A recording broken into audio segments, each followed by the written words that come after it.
Willow is a pretty terrible wizard, but ends up saving the day and rescues the princess baby Alora. This is spoilers, and today we're reviewing Willow.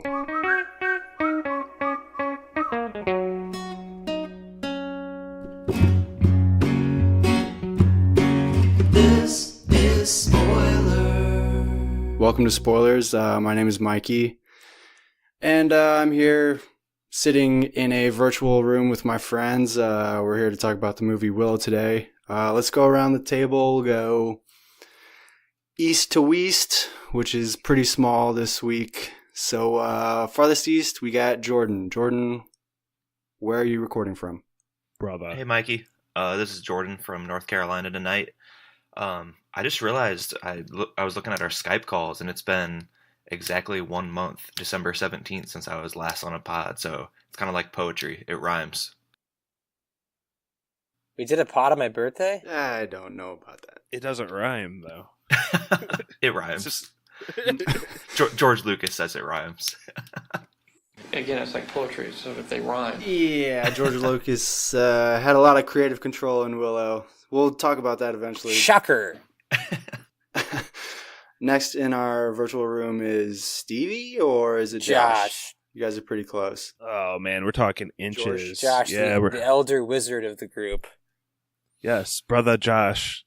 Hey, guys, we had some equipment problems and, like, some mechanical failures kind of pushed back this pod a little bit, but I've been keeping myself busy listening to some Toy Story clips and just hanging out. Nice. Spoilers is held together with tape and glue sometimes. So next in line is Stevie. Stevie, where are you recording from? Recording from Elkhart, Indiana. I feel like I am the supplier of that tape and glue tonight because my microphone stopped working, unfortunately. I had to bury it with bagpipes today. Ooh. Yeah, it's unfortunate. Is there like any chance you can return that, or is it just a lost cause? I mean, I will give my official stance on something, but apparently everyone will get mad at me for it. No, it's just I have to get a new one. I've had it for 2 years though, so it's been trusty for me for the past 24 months. Had a good run. Yeah, I feel like as far as, electrical stuff goes, it got me a pretty far way. But that is why you have splendid quality tonight. Yeah, that is why I sound so good and crisp.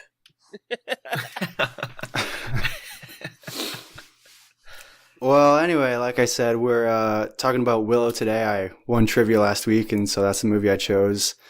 It's a 1988 fantasy action-adventure movie. It revolves around a dwarf... wait, what is this race name? They're called Pecs. No. Whoa, Stevie. We'll bleep that out, man. I'm sorry. They're called Nelwyn. Nelwyns. A race of Nelwyn, which in any other fantasy realm would be a dwarf, but I guess they didn't want to use that term for this movie. Or a hobbit. Yeah. So I guess I just want to open up with, have you guys ever seen this movie or heard about it before, and what were your initial takes on it? Mikey, when we were in Josh's basement recording Cliffhanger and you picked this, I thought you picked like a soft and gentle anime from the early 2000s that I had never seen. Willow. Like, I had never fucking heard of this movie. And I was like, oh, it's going the anime route. We've done it before, but we'll do it again. And then I looked it up on IMDb, and I was like, how much cocaine were George Lucas and Ron Howard doing in their trailers when they made this? But I'm super intrigued. You've never even heard of it before? Never even heard of Willow. My brother-in-law's nickname is Willow. So I've been hearing about this movie for nigh on 15, 20 years. Like, You've been married that long? No, but I've known the Van Elks. I'm just kidding with you. I've known the Van Elks for quite a while. Which one is Willow? Why is like he he's Willow? taking pride in the fact that Willow is so cool? I think he embraced Does he it. have a squeaky voice? His Xbox name was actually Willow something. So yeah, he embraced the Willow. Which brother-in-law? Interesting. Billy. So like William, Willow, I Gotcha. guess. But I Is mean, he small? I feel no, and I feel like you guys aren't giving Willow enough credit. Like he has no redeeming qualities that anyone would ever want to replicate. Like you guys are kind of being assholes right now to Willow. I mean, he's not the first Tall? action adventure hero I'd like wanna. It has nothing to do with height, but he wouldn't be the first person I choose to be on my dodgeball team. He'd be like picking an odd job. He's like too good. Oh my god. He's a worthless But have you seen peck. the movie before? I haven't. So Have you seen? I haven't. So this was good to interesting. finally catch up on the inside joke.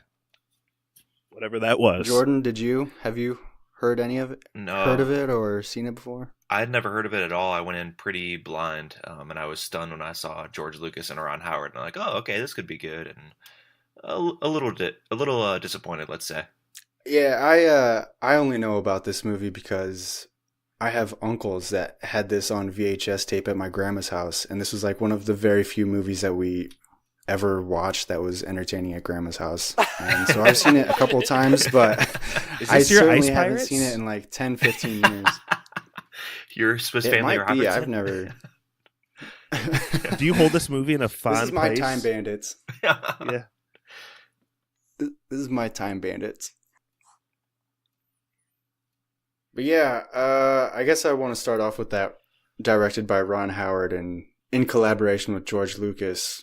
In a couple months, the Solo story, or whatever that movie is called, is coming out in a few months. So this is kind of like a prequel, or a prequel into what we could possibly expect from the Solo movie, which is also directed by Ron Howard. And does anybody know the name of the first director that got fired? I think it was a tandem. I think it was two guys, wasn't it, Stevie? The Lord brothers? Lord The and guys Miller. that did the Lego movie and like Yeah. 21 Jump Street?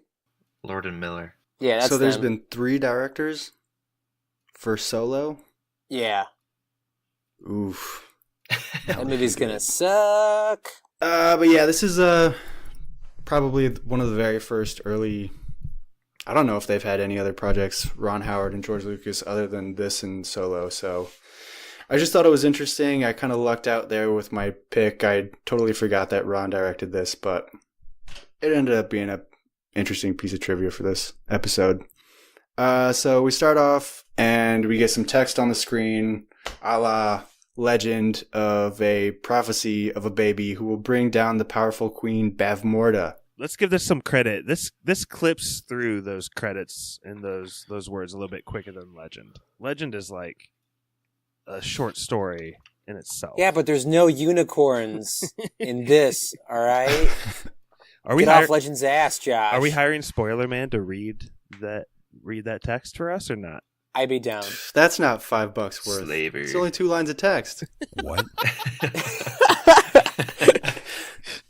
But yeah, the very first scene is basically a baby genocide with Bavmorda, Queen Bavmorda, just going around rounding up all the pregnant women in the kingdom and then just looking for a birthmark on their arm, which will indicate if they're the prophecy or not.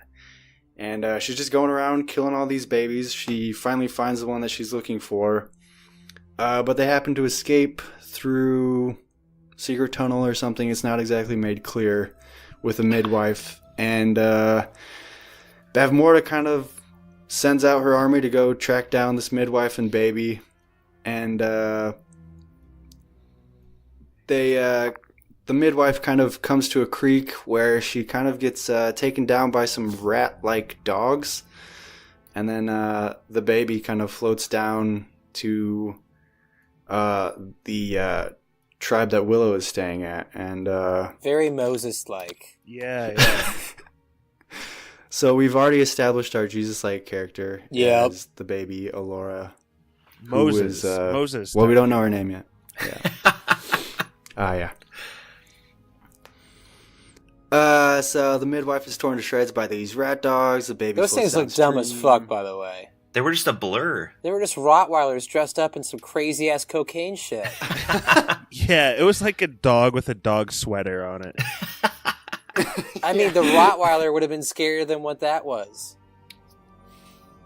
That's exactly what it is. It was like a dog with a rug over it. They chow down on that midwife, though. They chomp her. Yeah, they tore her ass apart. And then, like, it seems like the Hobbit village, or the Nelwyn's village, is like a quarter mile down the stream. It takes them a while to get there and look for him, but Mikey, when they entered that Nelwyn village for the first time, I hadn't seen so many little people since, like, Wizard of Oz. Does that not make you squeamish thinking about that casting and just, I don't know, something's weird about it, isn't it? Talking about the Wizard of Oz orgies? No, not the orgies. No, just like the weirdness of being like what the casting sheet would ask for. Yeah, we're looking for little people.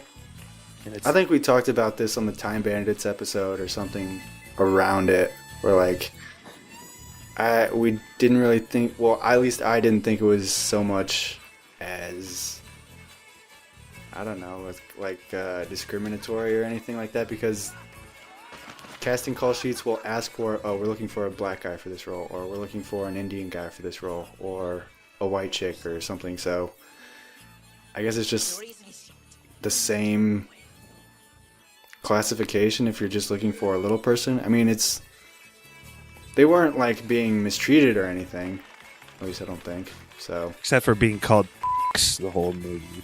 Am I allowed to say that? I mean, that is we'll bleep that. Part of the key.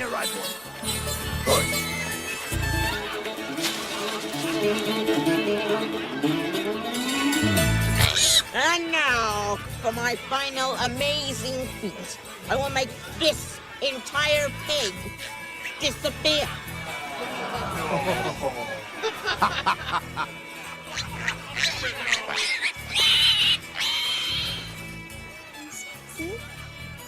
Please watch very closely. Whoopity ban, daroo, daroo.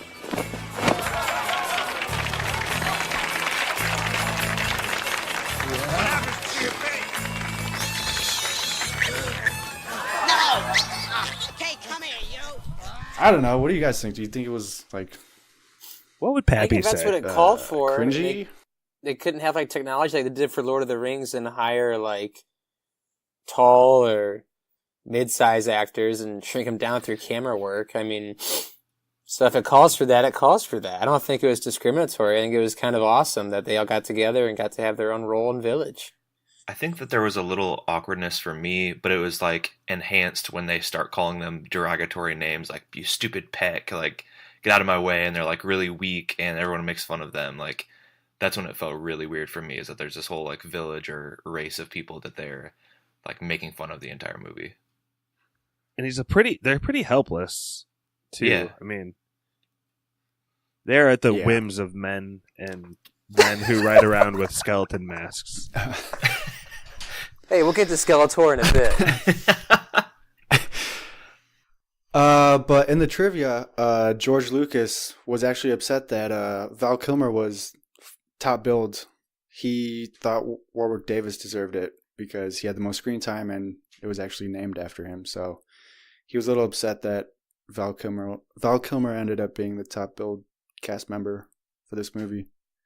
So, I mean, but also George is kind of, I don't know. Who knows what to think about George? Yeah, but Val was like straight off Top Gun for this. I mean, he's a huge star at this point.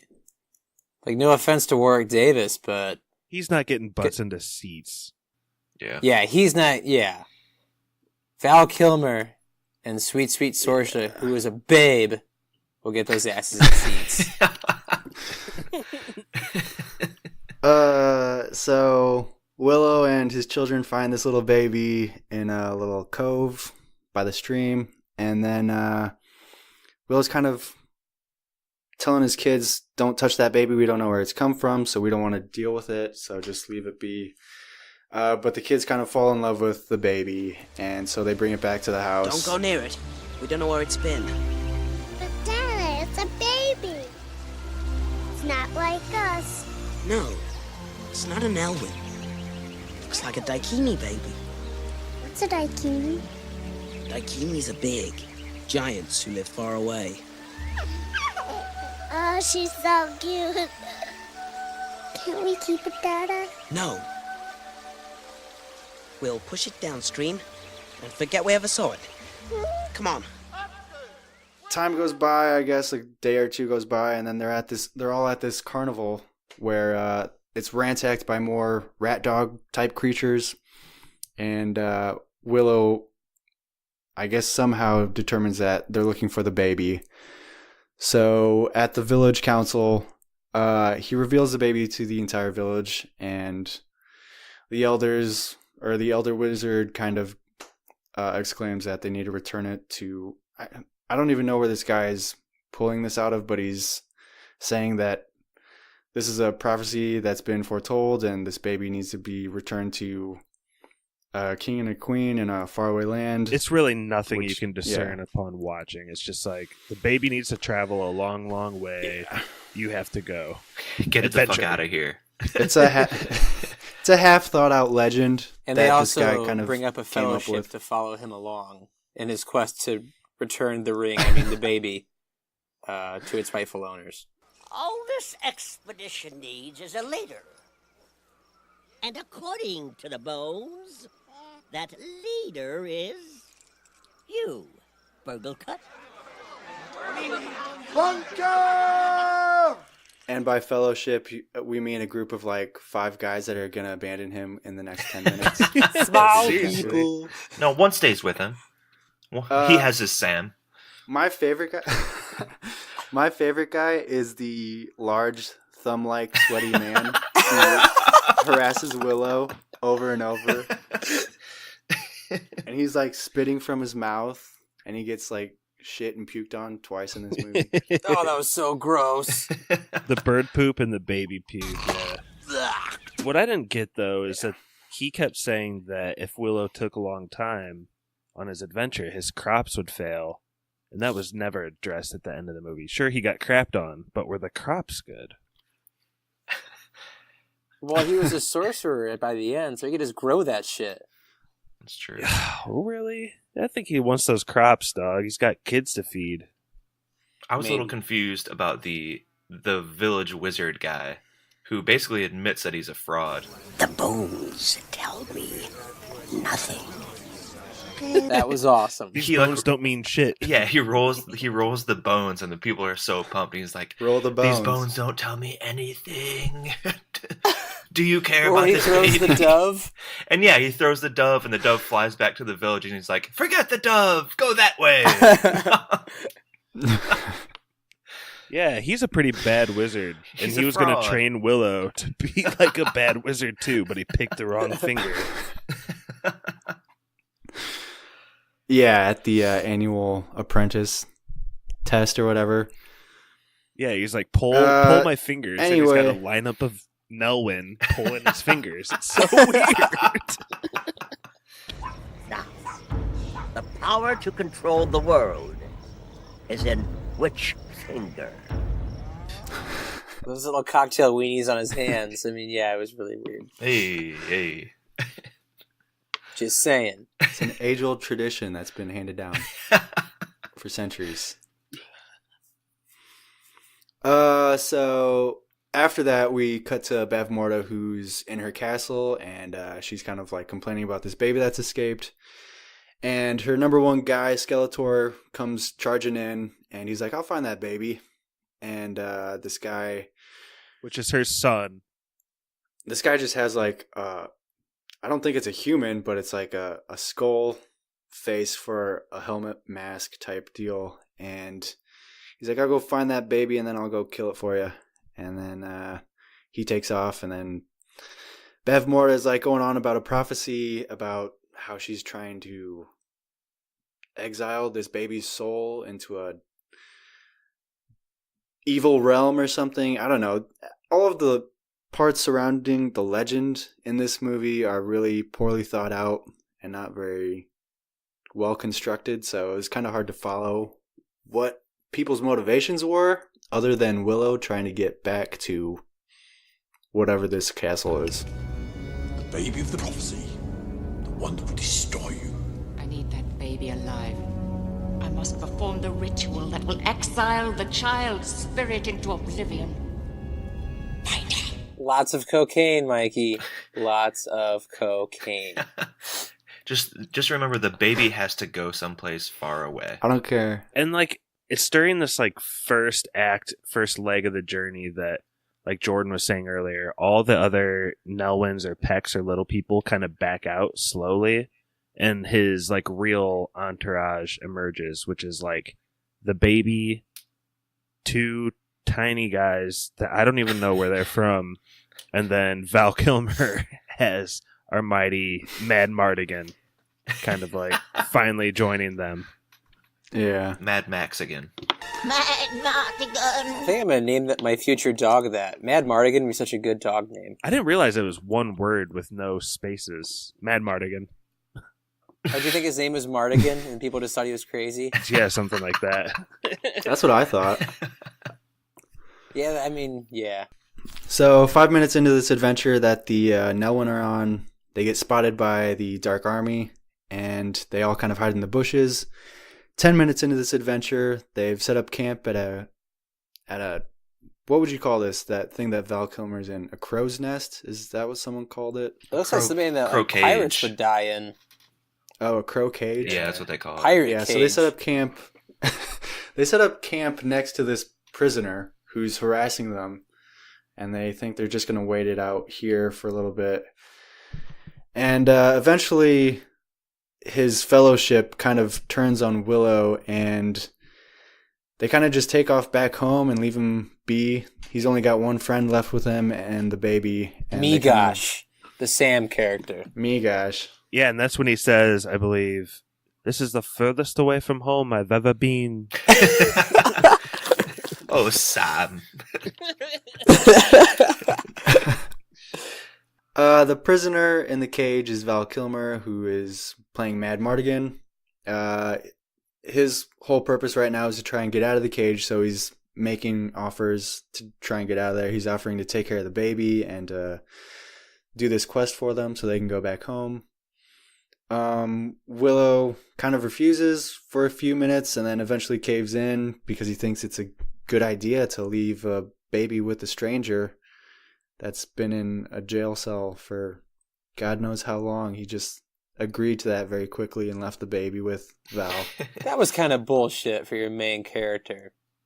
I mean, they even trusted him with this quest, and he hands the baby off to the first human he sees. The outer world is no place for a Nelwyn. Give the baby to the first Daikini you see, then hurry home. Am I the only one that's kind of like... Yeah. For your main hero to be so lazy about it. They get 5 minutes away and they're all like, yeah, we're going to be heroes when we get back home. Can't you, like, imagine it? Like, people are going to be, like, trying to fuck us when we get back home. It's going to be amazing. It's gonna be... Like, no, you just handed a baby off to a stranger. You didn't do anything. Who's been locked up. He's obviously not a great man. Mad. You think I did the right thing? Again. And he's like, sure you did the right thing. Leaving him to a crusty Val Kilmer who looks like he's been eating people. Well, not that many people. He's still pretty skinny there. Yeah. Skinny Val, friend of the show. So what else happens? Willow gives Val the baby, and then Val says he's going to go return the baby. But Willow takes off with Migosh, and they get, I don't know how far away from home, when they're attacked by even littler people who are, like, I would say, like, the size of rats. They're Can I bust out another plot hole real quick? What's that? Like, when they were at the crossroads, and what's that guy's name? Eric? Or Arik? The, like, redheaded guy. He was leading the Erohim. Yeah. And they tried offering the baby to every human on the planet. And it's like, if that evil queen is sending word to everyone in the goddamn world to get this baby, wouldn't one of those soldiers been like, that might be the baby she's looking for? Excuse me, sir. Out of the way, Pick. Pardon me?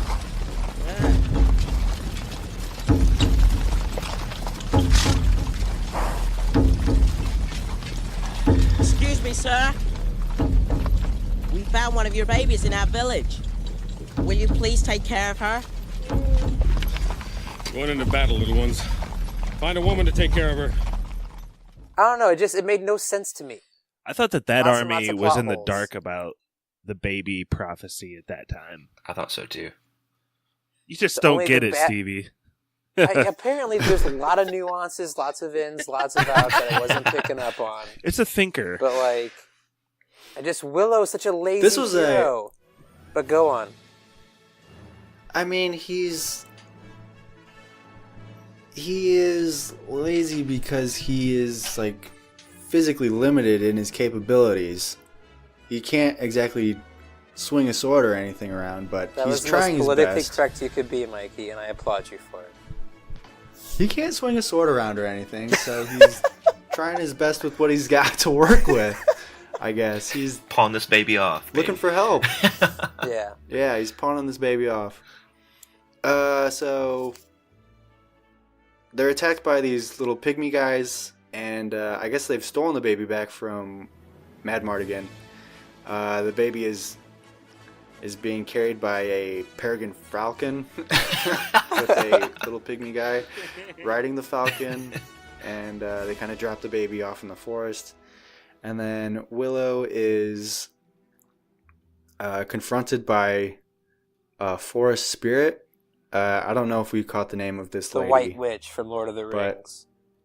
Yeah, pretty much the White Witch, or the White Wizard from Lord of the Rings. And she just kind of tells Willow that Almora has chosen him as her guardian, and that she will only do this journey with him. So that's why the baby was brought back to him. So now he is forced to do this journey, even though he kind of already thought he was out of it. And so the goal is to return Alora Denham, or whatever this girl's name is. Denim to, Jeans. Don't forget her last name. Yeah, Alora Denham Jeans to... I don't even know if I got the name of this town right. Tezain, to a king and queen who will eventually raise her.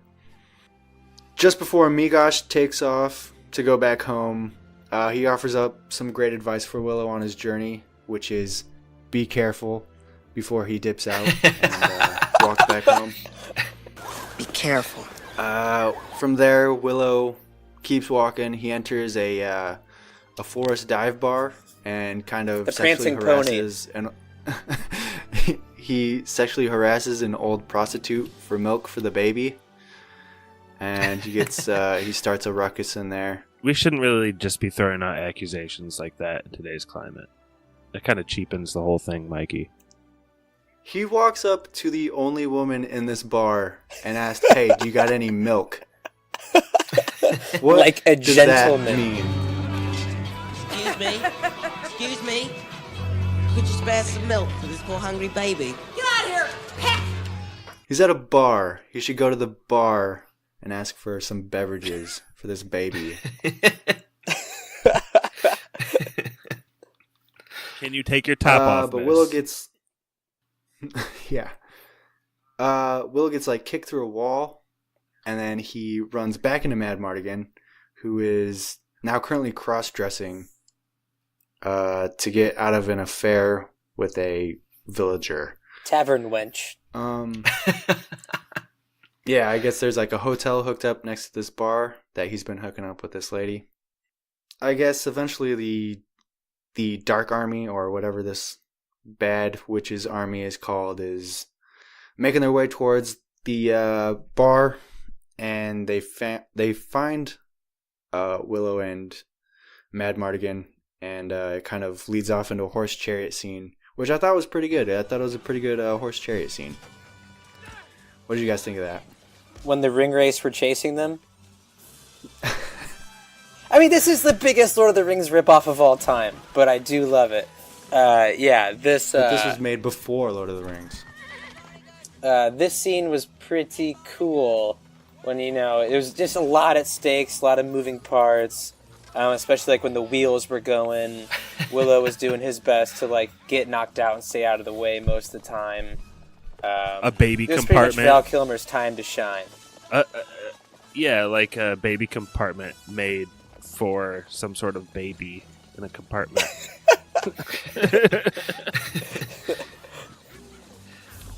Yeah, they're running over tree trunks and branches, and this baby's just staying put. It's not flying out of this wagon at all. Wheels are flying off. They're just like tearing off of this chariot wagon thing. Mad Mardigan is getting swung at with a mace. He's dodging mace attacks. He's driving the horse. He's I think they threw a ninja star at him at one fighting point. with someone. Yeah. Mad Mardigan / Val Kilmer is doing everything, and Willow is screwing around trying to stop this horse carriage. They eventually stop the horse carriage, and then they kind of like take off into the woods to try and get the Dark Army off of their trail. And then I guess they kind of veer off from trying to look for the castle, and I guess somehow they were meant to find the sorcerer Roselle. Do you guys know where that change in plot came from, or did I miss something there? They're trying to finding that crusty witch who got turned into every animal there was in the zoo. Yeah, what? Then the prophecy is true. The princess has been born. Take me to her.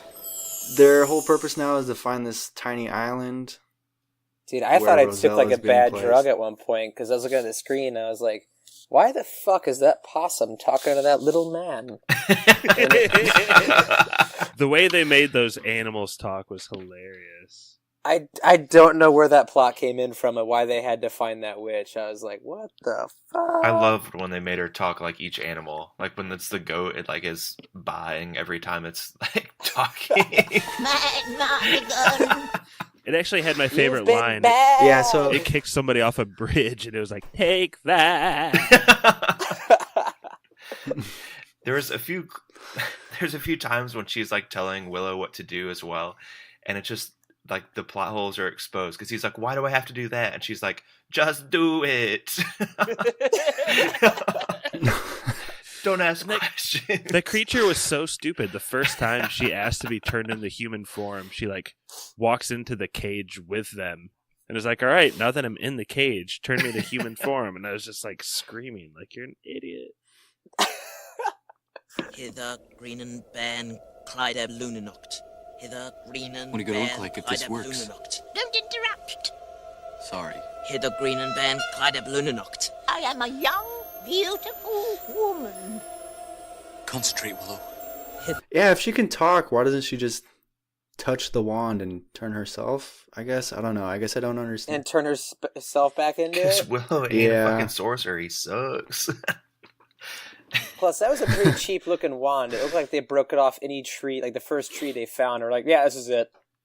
But I did keep a complete list in my notes of all the animals she turns into. She starts as a possum, goes to a crow, then a goat, which was the best. Then she went to ostrich / like peacock thing, then a turtle, then a tiger, then to a naked old lady, which was the best. So Willow is found and taken prisoner by the Dark Army, and they're kind of sent to this little mountaintop camp, and they're held prisoner there, like we said. Then they escape by shredding down a mountain on a battle shield. So they escape. They had like 100-foot drops. Oh yeah, several. Like that baby would have been dead. But not before Mad Mardigan kind of is like put under a spell by these little pygmy guys and professes his love for Sorsha. The dust of broken hearts. He's kind of out of it and doesn't know what he's talking about. And then they escape down on this mountain on a shield. And then I guess this like kind of leads into the absolute cheesiest part of the whole movie where Mad Mardigan kind of falls off the back of the shield and then comes tumbling down and basically a cartoon fashion in a giant snowball and crashes into a tiki hut and kind of explodes. He's wrapped up like a chocolate Swiss kind of roll. He smashes into the side of this tiki hut and he's kind of like, whoa, what the hell happened up there? Ugh. And then I also Willow's like it. You were out of your freaking mind.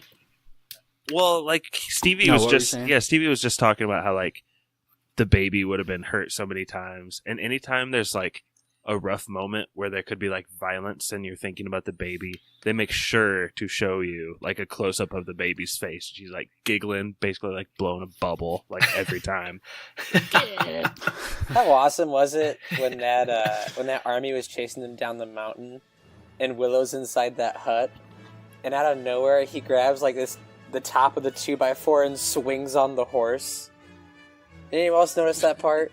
Yeah. It's like, how the fuck did he get up there? Yeah. With the baby on his stomach, Yeah. and then they do a close up of the baby, and she's like, "Thumbs up, that was badass." I guarantee that was just played in reverse. He just like fell slid off of that horse. He fell off and they backwards. just reversed it. So Willow and Matt are chased into a castle by the Dark Army from this hut that they crashed into. At this abandoned castle, I guess this castle is abandoned for some reason.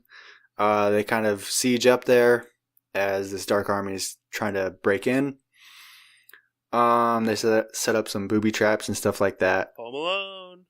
While they're doing all of this, they're not alone inside the castle. There's some trolls that attack Willow. Trolls. I hate trolls. And he finally uses some magic, but I guess he doesn't know what he's doing, and he turns the first troll into like a Cronenberg monster, and it kind of like turns into a brain on a bridge, and then he kicks it into the swamp. And then while this is happening, Well, these Val are the is defending worst the castle. trolls ever. We've done Troll Hunter the movie, and we've all seen Lord of the Rings. I've never Like, seen trolls this small. Those are trolls. This is like a chimpanzee, basically. It's like an ape without the wings from Wizard of Oz. That's all it is. Oh, these were terrible. Willow, use the wand on that troll. These were more like Planet of the Apes, like reject costumes. Like these didn't even look good enough for that. But yeah, I guess they were considered trolls. So while Val is defending the castle all by himself from this entire army, a monster sneaks up behind all of them and attacks this army. Val freaks out and kind of runs to the same side as the Dark Army, and they, in kind of like a comical fashion, they're like, "Hey, what is this guy doing over here?" And then they all chase after Val. So this monster just looks like a giant penis. Looks like balls. And it's just like eating army guys and two-headed. It looks so much wiener. like a penis. Yeah, It looks so it weird. looks like double dick guy. Stevie, what? There's a part where Val Kilmer is like, he's swinging his sword all around. You know how he does like all his sword tricks? Oh yeah. And like he thinks the whole army is scared of him, like intimidated by him. But that monster is in the background, and that's what they're actually running for. I feel like that's a movie trope in a lot of movies, but I can't put my finger on one specifically. Can any of you guys? That sounds like something from like the Marx Brothers would do, or maybe even Mel Brooks would do something like that in a movie. This is '88, so it's not like it's it's not like a classic. If I had to point to it on something, I would say either Charlie Chaplin. Even that sounds like something that would happen in that, especially with like City Lights or a circus. Yeah, that's one thing I could even compare it to off the top of my head. Yeah, but it feels familiar, doesn't it? Yeah, it does. Feels really familiar. I'm sorry for interrupting, Mikey. Well, does it happen in Lord of the Rings? Is there any instance where it happens there? That would be the one place where they basically stole all of the source material. All of the source material. God. So this monster is like just eating guys, and it's got like flame breath, and it's lighting up trolls and stuff. And while all of this is happening, Val catapults himself over the penis monster and like bank shots himself off of a wall and takes down a troll to help out Willow, who's like getting attacked again. Did any of you guys see how this monster was blown up? It was away. awesome. Did it like swallow a bomb or something? Oh, no. It blows up, but Val Kilmer did a bunch of theatrical moves and got on top of the testicle's head. And it looked like poor like clay animation as like it tried to show Val being swung around by like this giant monster. He ended up using his sword and like it went through his head and through the mouth into the throat. And when the monster tried to blow a flame, it got trapped and it blew up. Is this a good time to maybe just talk about the effects in this as a whole? Because I think there's some really cool practical effects, but there's also some like really cheesy green screen, specifically with the small tribal guys that join the group, and then a couple of these monsters. There's one like robot plate monster in an end scene that looked really crappy too. Like those little dudes never looked right in the frame. Like it never looked like it looked terrible every time they were on screen. We are here! You are rescued! Well, what is George Lucas's thing with like shoehorning in these like microscopic people? Because it reminded me of the Christmas special. Toys.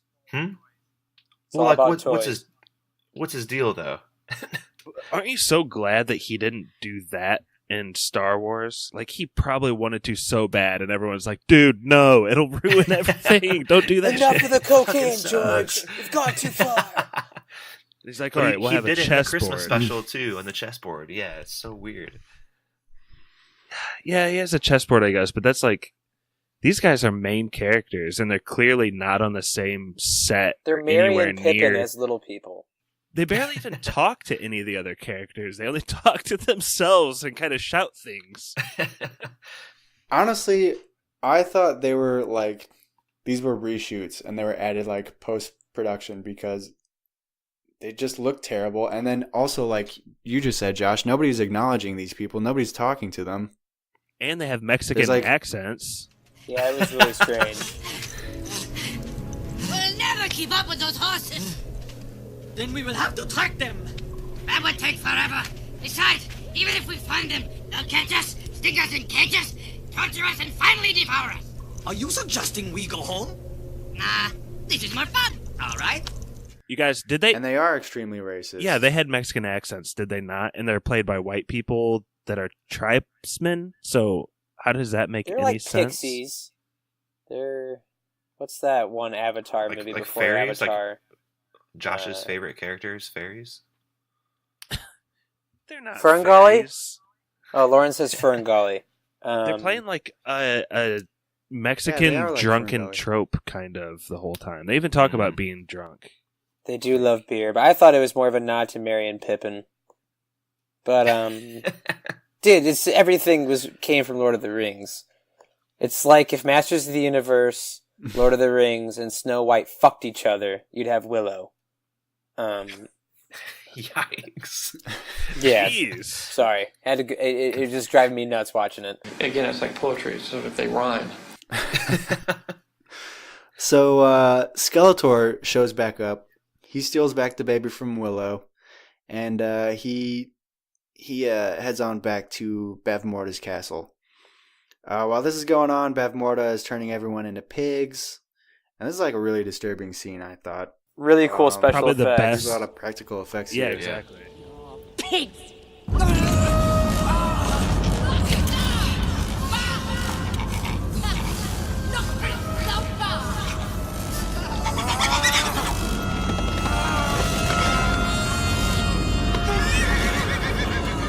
You're all pigs!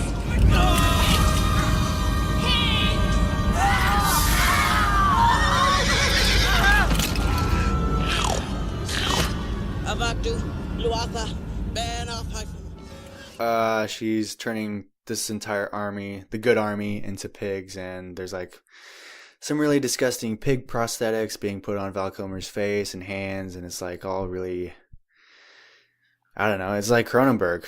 It's like pretty gross. She even looking. did her daughter dirty. Yeah. Oh yeah, I guess we should bring that up too. Sorsha is Bev Morta's daughter, which is later revealed. And I think that one thing that's funny from this scene is that when that witch is casting the spell, and she kind of does it individually, like she does it several times and is pointing at people, I feel like the actress was thinking that they're going to add some effect in post, but they just show her like waving her arms around. And people just kind of clutch their stomach when they're hit. There's like no physical evidence. She was overselling it? Yeah, I don't know. It's pretty funny. There's a few instances of that coming up when the wizard fight goes down. Bev Morta is like trying to kill this baby as Willow finally transforms Roselle into her human form, which is an old lady. She'd been trapped like that for ever, so she thought she was a young woman when she told Willow at the beginning of the movie. But turns out she's an old lady.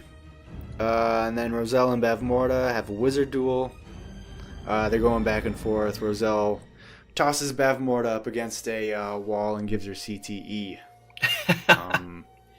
They kind of scramble around for a wand, and then we cut back to Val Kilmer, who's still fighting this army, and his warrior friend Eric gets stabbed by Skeletor, and then he kind of dies and rolls down a hill. How awesome is that when he died at the end and he was like, "Win this battle for me." And he does like that super cheesy "I'm dying" moment. Then he does it, and at the end he like jerks his head again just to sell it once more. Yeah! He died three times. It was awesome. I am stoic. Yeah, there's a lot of really bad acting in this movie, but well, that wizard's duel. You work with what you got, and not Eric is not an an A-list. Because that wizard's duel is, I think, everything we wanted from Saruman and Gandalf's duel in the tower, right? I mean, they go at it for a solid like 20 minutes. It's pretty hilarious.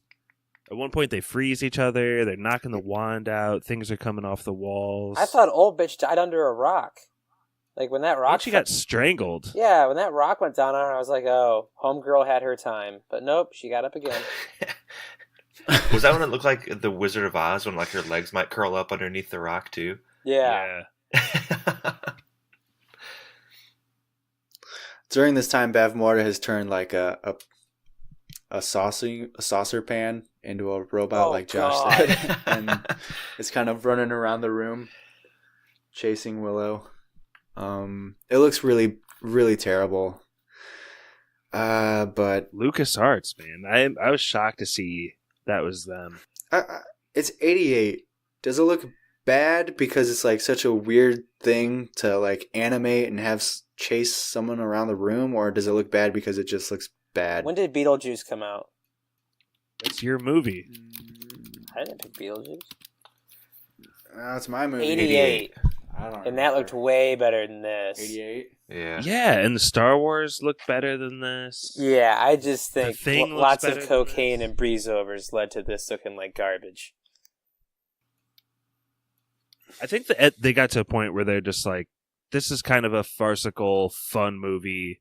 Let's not put the extra $9,000 in to make this robot look actually good. Let's just spend the $200.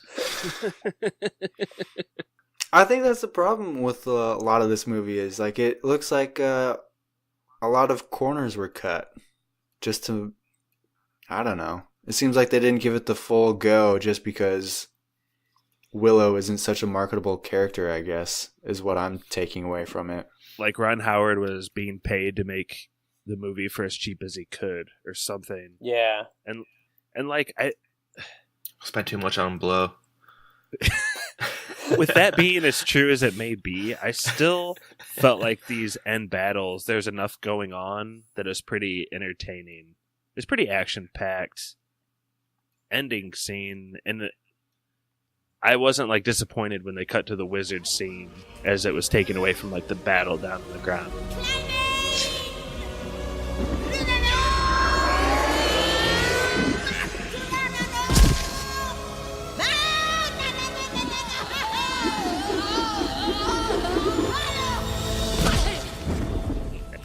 So Val ends up killing It wasn't the like General Skeletor guy. it wasn't like going from Battle of the Fates to Anakin in the cockpit saying that was a good trick. It was like equal footing, is what I'm saying. And Skeletor got a pretty gruesome death. I mean, he was stabbed in the stomach, like punched again where he was stabbed. Multiple times. Then he was pulled down onto a sword and thrown off a goddamn bridge. A sword with like teeth in it, kind of. Yeah, he had a pretty epic. I was just waiting for like Val Kilmer to death. scream out, "I have the power," and it just would have made the scene all that much better. Do you feel like there was blood missing though? There's like no blood. I mean, there's not a lot of blood in Lord of the Rings either. But were they trying to sell Willow as a kids movie? They had to have been. Yeah, it's PG. Plus, it's past 1982, which is when PG-13 came out. So yeah, they probably marketed this like hella kids movie. And Stevie, you were saying that this movie could use a rehaul, and I agree with you. Oh, if they remade this movie... Do you think that should be PG? No, because the only people Nothing's who would PG see anymore. it would be people our age and older. And so it would have to be rated, it would have to be rated R. Mikey is the only one of us that's seen this as a child. Was it a good kids movie? I don't know. I know. I people mean, fucking love would this you put movie, your though. Xbox gamer tag as Willow for the rest of your life? Oh, I definitely don't love it that much. I'm not that crazy about it. But I mean, I remember as soon as the music started playing, I remembered the music. I remembered, I don't know, just like watching it again for like the first time in 10, 15 years. All of these different scenes and stuff just kind of started coming back to me. Yeah. So I must have seen it quite a few times. That just means there was probably nothing to watch at Grandma's house. No but Tombstone? I've seen the movie a fair amount of times to remember. Yeah. So Bavmorda is back in her castle. She spills her soup / potion type thing while she's trying to kill this baby, which I guess leads to a lethal combination, which paired with lightning is the only way to kill Bavmorda. Yeah, they Frankensteined the So hell Willow out of ended her. up not using any magic at all.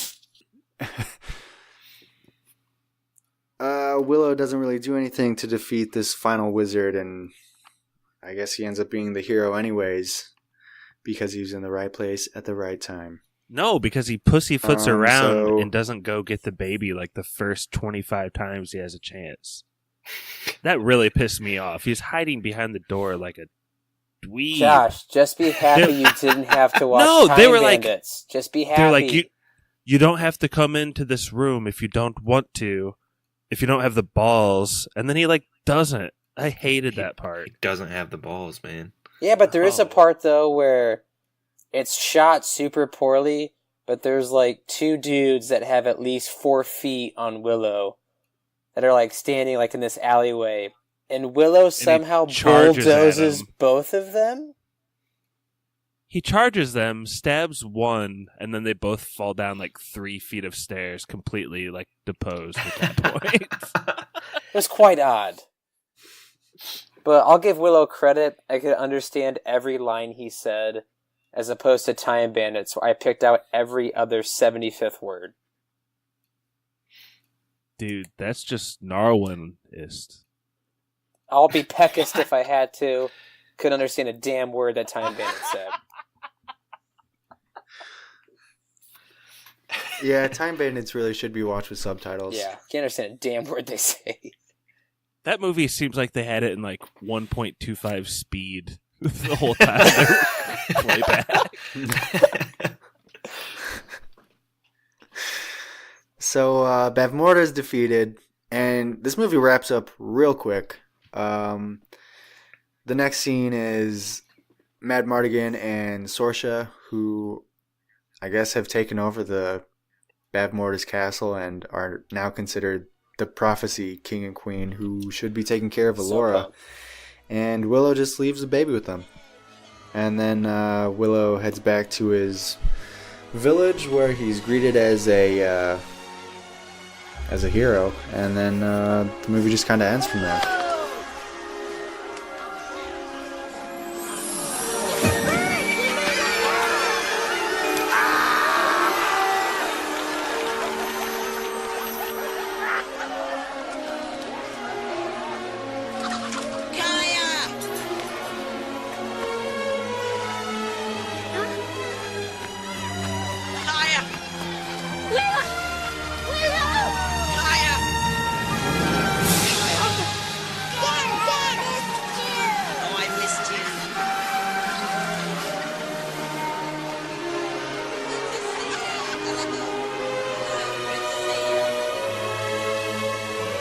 So that was Willow. And it was a childhood movie that I've grown up and seen many times. So, do you guys have anything else you'd like to add? Am I missing anything? I'm sorry your childhood was stolen from you.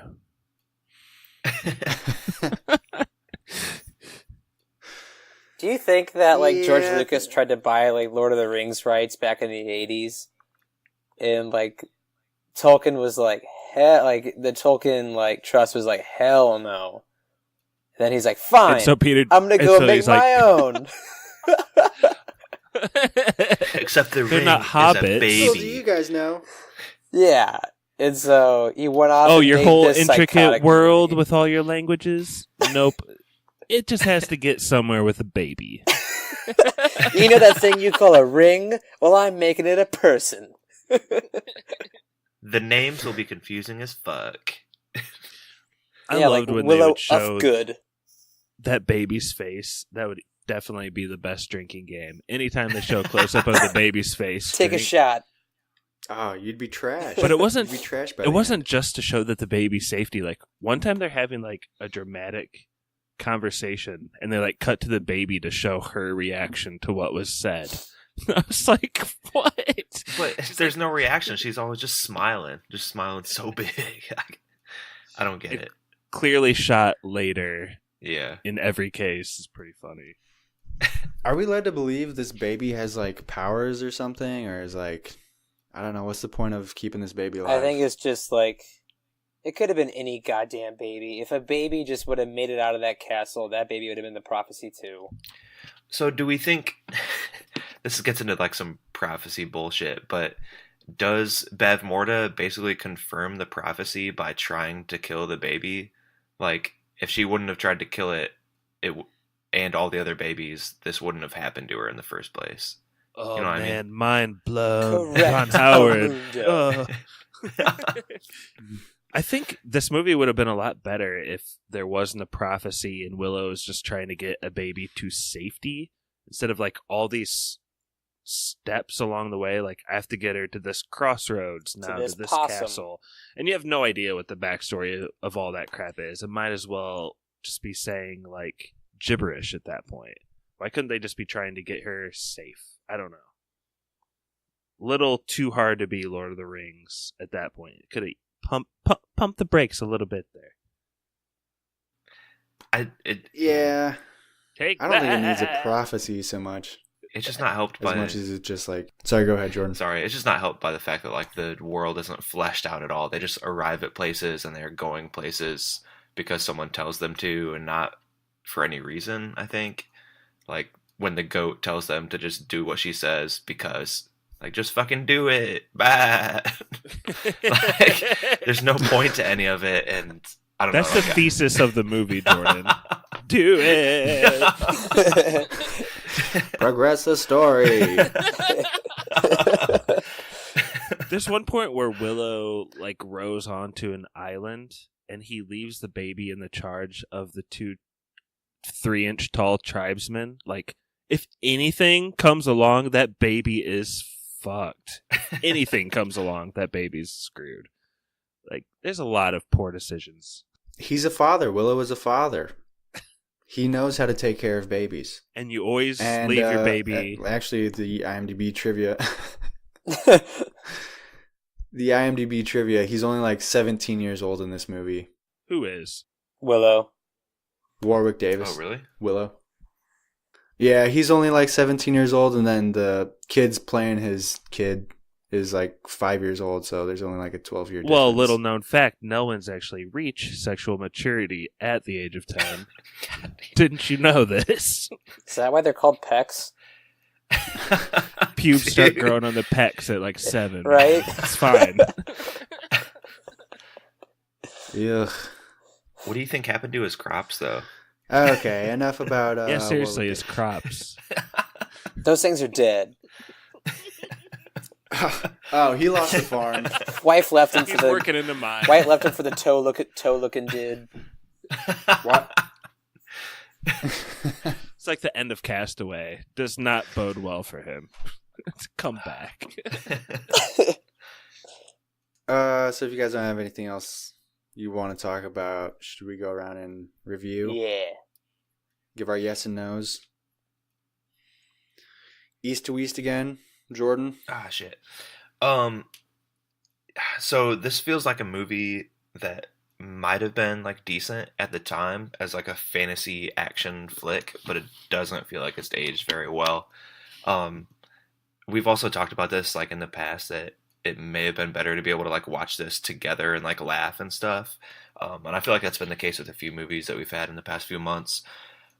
But it's going to be like the most flaccid ever yes for me because it is pretty funny. I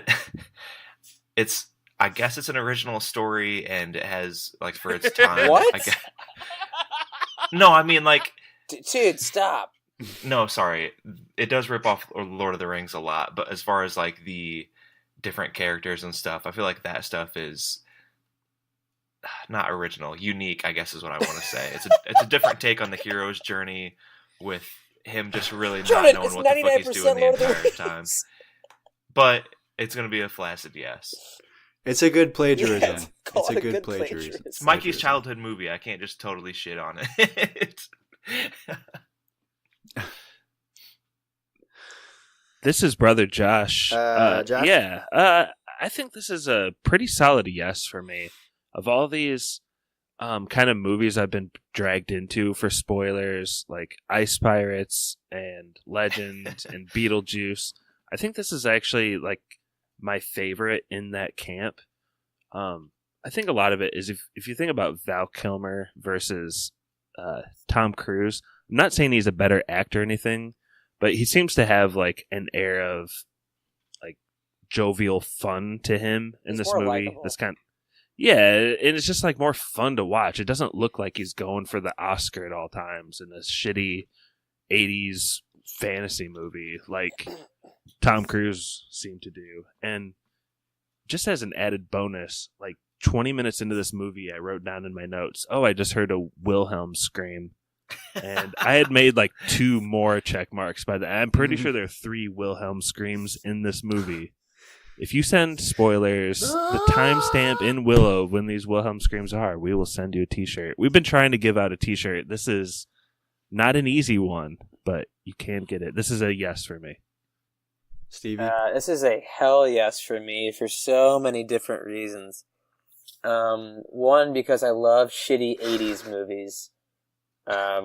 There's just something's awesome about the 80s where there's great movies and then there's these movies. And I feel like these movies of the 80s are so much more rewatchable than the great ones. And then also because I hold Lord of the Rings so near and dear to my heart, and I had never heard of fucking Willow. And watching this take everything from Lord of the Rings and souping up a shittier version of it was so much fun to watch. So, yeah, this is a hell yes for me. It literally starts at the Hobbit village. It starts at the Shire. And they have to take the MacGuffin. And it ends with Madmartigan going, "You bow to no one." It has a wizard's duel. I mean, it had everything it stole everything from Lord of the Rings. I was just waiting for that wizard to just go, Well, she's a lady, so it'd be a little more high pitched, but she'd be like, "You shall not pass." In goat version, pass. Perfect. Well, I'm gonna give it a yes. Like I said, I grew up with this movie. I've seen it a couple times growing up, and I guess I want to say that it reminds me a lot. Besides Lord of the Rings, it reminds me a lot of like Legend of Zelda, I guess. I don't know, like some of the music kind of sounds the same. Action adventure type adventure storyline. I just found it like pretty entertaining. I know the special effects and the practical effects look pretty bad, but it was like nominated for light and special effects and for the Academy Awards. So I guess it wasn't too terrible at the time. They just haven't held up over the years, I guess. I know it's a bad movie. The script is not great, but it was still entertaining and there's a lot of action. Nah, man, it's preserved. Yeah, I would like to see a remake like Stevie said. I think it would do pretty well. Peter I don't know if you Dinklage as could Willow, Channing Tatum as Mad Mardigan, cast Amy Adams as Sorsha. Oh yeah, Wow, you put some thought into that. dude, I could go all day. Put little version of The Rock as Vonkar, the dude who looks just like him. Trivia. Dude, Val Kilmer reminded me of Channing Tatum a couple times. Yeah, I Channing thought that's Tate weird Yum that you as said as Mad Mardigan, he would kill it. Yeah, I think this movie could benefit from a redo or a reboot. Mm-hmm.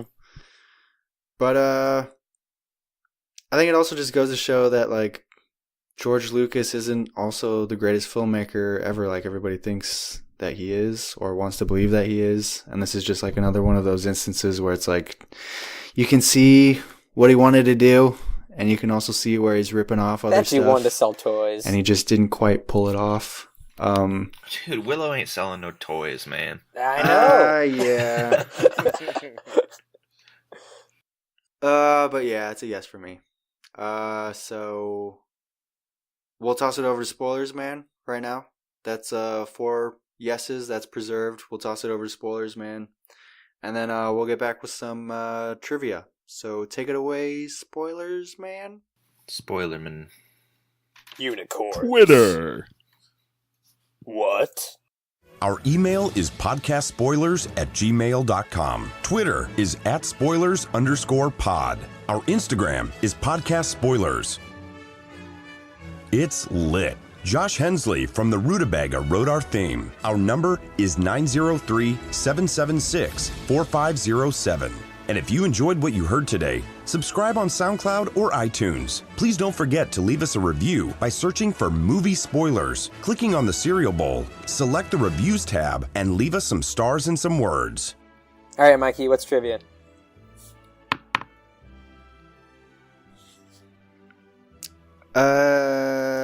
Okay.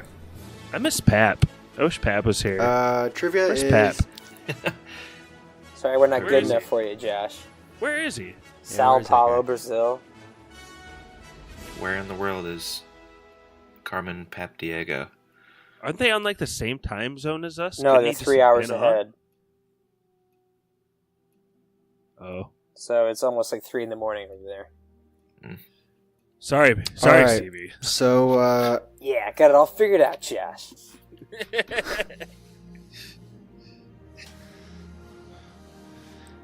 All right, welcome back to spoilers. It's time for trivia. We'll do Price is Right rules. You're going to be guessing a year. Ron Howard directed this film. As you know, he's a huge influencer in media. He's got his own production company.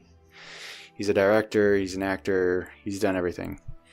But in what year did he appear in Jamie Foxx's music video, Blame It?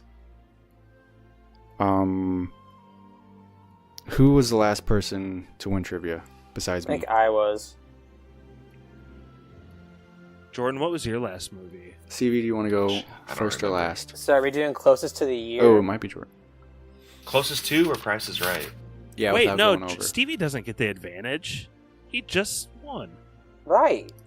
I think it's more of a disadvantage to go first. Yeah. My last one was Departed, which is a long fucking time ago. Didn't we do that like back in October? Just about, yeah. So Stevie goes first. Joshua goes second. Jordan third. Jordan, you're third. So Ron Howard appeared in Jamie Foxx's My last music video, Blame It. I was actually Pan's Labyrinth, which was longer ago than. Okay, then Joshua go third. Sorry, I really want to win trivia. I'm not going to give you any advantage if I can take it. Sorry, Jordan. So I can't go over, Mikey? Yeah, you can go over. Okay, Blame It. No Price is Right rules, just closest. I didn't know that Jamie Foxx had other songs outside of Gold Digger. For real, I had no idea. So I will say 2004. Jordan. So I'm next. I'm gonna say 2006. Bitch. I think this came out. I think Jordan's really close. I think this came out maybe like right when I was 21, which was like 2007. Plus that traps Jordan in there. So I'm gonna go ahead and say 2007. Wouldn't you have been 23? The actual year is 2009. Nice! Son of a bitch. Josh wins. So now we can toss it to spoiler. Spoiler. It was already tossed. You're on the spot, George. Well, I sent Pappy a link today to a movie called Los Enchiladas.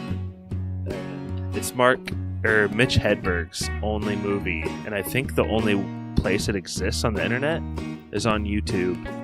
I'm not going to choose that movie yet, but what I am going to choose is something I've been waiting for a long time. Came out 2 years after this movie. It feels like an 80s movie. Teenage Mutant Ninja Turtles from 1990, the original theatrical release. It's actually an indie movie. Can't wait to watch it, you guys. So we're not doing Secret of the Ooze? Secret of the Ooze. And no, it's just Teenage Mutant Ninja Turtles. No Vanilla Ice? No ooze? Forget the ooze. It's over for the ooze.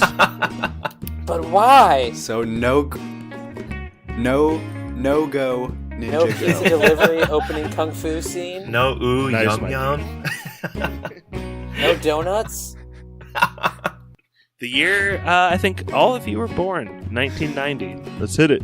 Wait, why are you considering this an indie movie?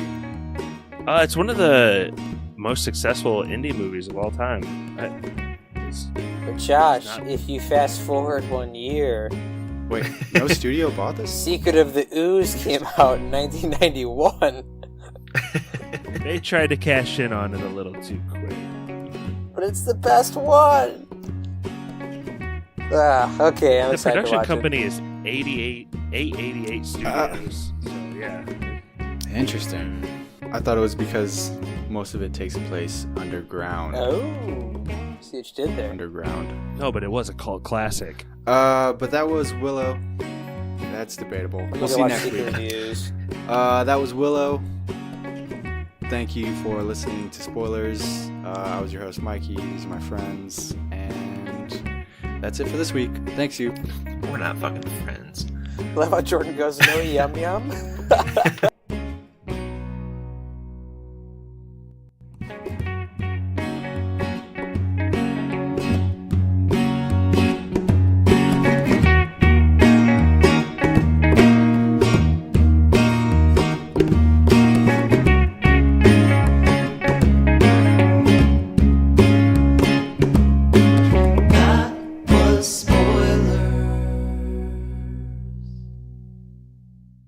That was spoilers.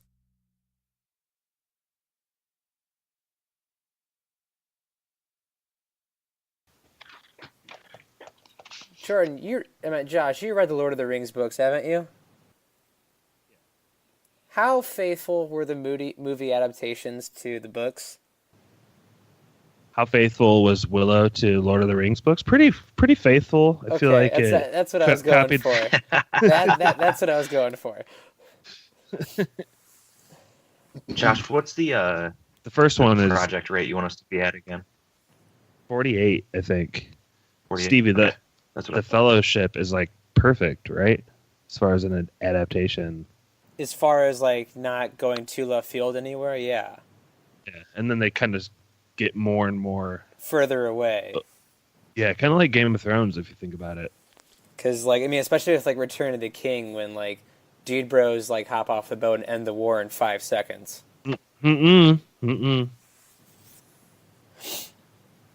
I heard the news today. We're at 48,000 on a project rate. Thousand. We have 5,000. How does this sound? Oh, I might actually sound decent.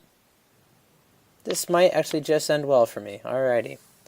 So I had to do it super janky one time when I had to listen through it on my phone, then speak directly into my computer to record. It was a janky way to record, but it was the only way I knew how to do it. Fucked up Jen's computer forever. Forever? Yeah, I downloaded Audacity on a computer that could barely handle it, and by the end of it, it was fried. Just threw it right in the trash. Pretty much. She was like on vacation. I was in Chicago, and me and Pappy had to record The Lobster. And I was like, "What the fuck do I do?" And it was like a Mac from like 2011. Really stretched it. It pooped out one last audio file and died a graceful death. Pretty much. Less than thrilled. Okay, recording on this end. Good to go. I'm good to go. Doesn't seem like Mikey's ready. It's a lot of banging around. I hear a lot of files being moved around. Yeah.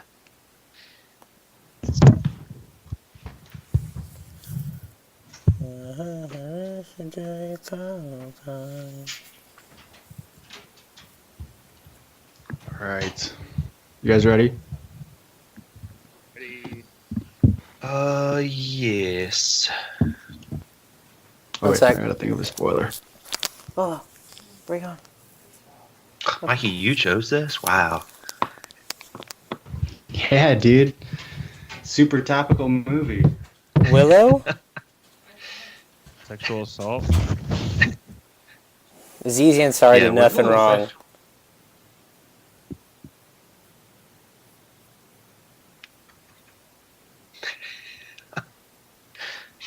What? It's a pretty hot take.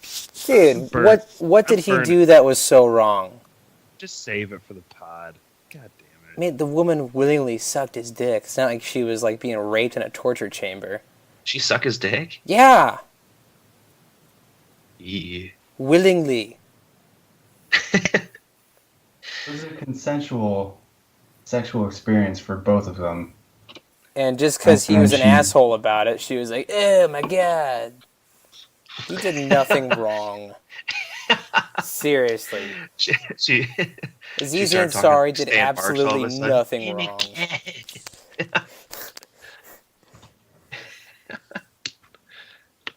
Good thing there's a lot of powerful female characters in this movie.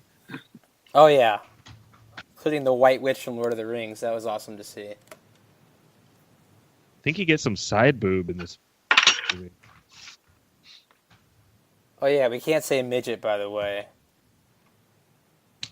Yeah, what are we going with? Are we like real life Willow was on Twitter ranting this week about how he likes little person, little persons, or little people.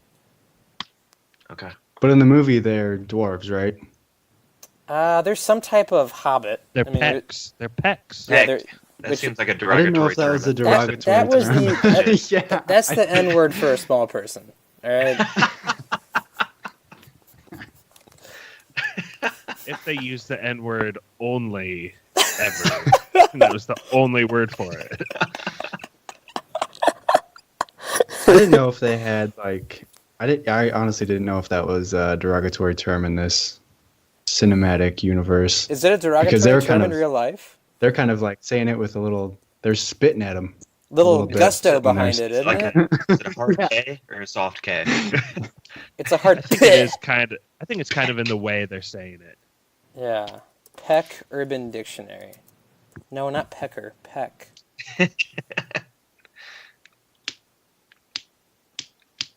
Oh, I just said with a bunch of chest muscles. Yeah, but the Peck is with a hard P. Don't worry, there's a Willow wiki. No shit. Yeah. Out of the way, Peck. Derogatory slang term. Someone who annoys you, don't want to be around. He said Nelwyn. They're Nelwyns. Nelwyns? So it is an N-word. It is an N-word, indeed. He does say, "Don't call me a Peck." And don't call Aziz Ansari a sexual assaulter because he didn't do a damn thing wrong. Oh gosh. Yeah, not our pod's official take. No, it is. Okay, outside of being a rich asshole, what did he do that was so wrong? It's not like he's 5 nothing and weighs 97 pounds. She couldn't just barrel through him. The claw. Oh, the claw. What? Who said that? What the fuck was that? It's what that girl called his finger and throat move. Sounds like a fishhook to me. It's not like he beat her with paddles and was like, "Let me show you my playroom." I mean, for God's sakes. I stand with the Z's. You guys have read way more about this than me, I think. And for real, I'm sure she went to the New York Times and they're like, "What did he do?" No, we went to babe.com. Yeah, so she went to babe.com instead. I'm gonna tweet from our Twitter saying we stand with the Z's.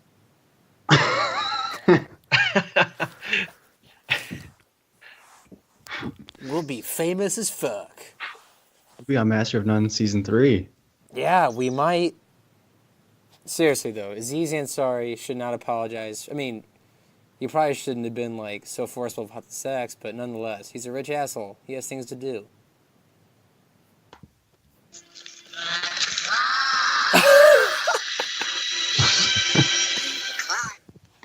Is our master. God chooses who will go and who will stay. Who will go and who will stay? The Claw did decide who will go and who will stay. That's his soul. That's Aziz's thing. If a bitch takes this, she will stay. If not, she will go. That's I mean, it's not like you just fall and your mouth falls on a dick. I mean, she obviously was like, "All right, I'll suck your dick." And she just didn't like the way it was going, so she wrote a story about how he sexually assaulted her. He did nothing wrong. All right, you guys ready? You guys ready? I'm ready. You guys ready? Ready. Yep. This is spoilers, and we stand with the Z's. Oh my God, no! Shut up. No. Okay, here we go. 3, 2, 1, go.